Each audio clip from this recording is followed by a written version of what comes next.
Amber होलो गांव में, जहां रातें लंबी और सर्दियां कठोर थीं, एलारा अपनी बीमार दादी के साथ रहती थी। एक शाम जब वह कंबल ढूंढते हुए अटारी में खोज रही थी, उसे एक चांदी का दीपाधार मिला जिसमें एक सफेद मोमबत्ती जड़ी हुई थी।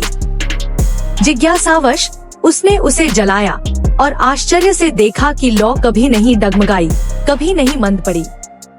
कई हफ्तों तक मोमबत्ती जलती रही, प्रकृति को चुनौती देते हुए। फिर एक बर्फीली रात को मोम और सोने से बनी एक गाड़ी गांव में आई, जिसे आग की लपटों से बने घोड़े खींच रहे थे। उसमें द कैंडल क्वीन बैठी थी। उसका गाउन पिघले हुए मोमबत्ती के प्रकाश से बुना हुआ, उसके मुकुट में जमी हुई लौ के घेरे। तुम्हारे पास मेरी मोमबत्ती है, रानी ने कहा, उसकी आवाज चूल्हे की आग जैसी।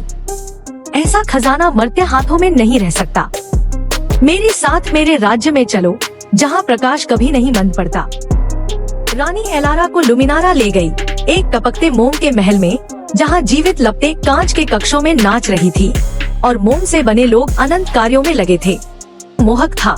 एलारा ने शहद और आग के स्वाद वाला भोजन किया और रानी ने उसे मोमबत्ती की चमक जैसी एक पोशाक भेंट की। लेकिन जल्द ही एलारा ने देखा कि मोम के लोगों की आंखें खोखली थी, उनके चेहरे जबरन थके हुए मुस्कान में जमे हुए। जब उसने एक को छुआ, उसकी त्वचा ठंडी थी। तुम्हारे जैसे थे, एक छोटी सी लौ की परी ने झूमर में छुपकर कहा। मेहमान जो बहुत देर तक ठहर गए, रानी उन्हें मोम में बदल देती है ताकि उसका राज्य चमकता रहे। एलारा ने भागने की कोशिश की, लेकिन महल के गलियारे पिघलते मोम की तरह बदल गए, उसे फंसा लिया।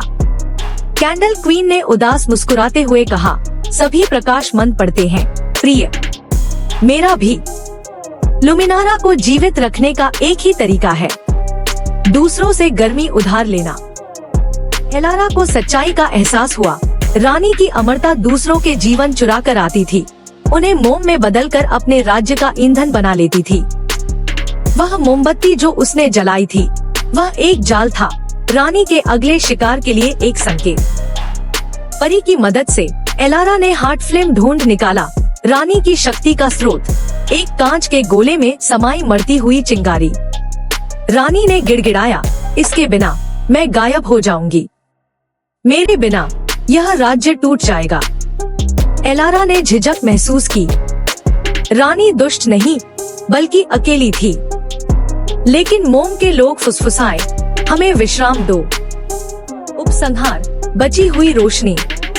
महल एक मरती हुई मोमबत्ती की तरह पिघल गया।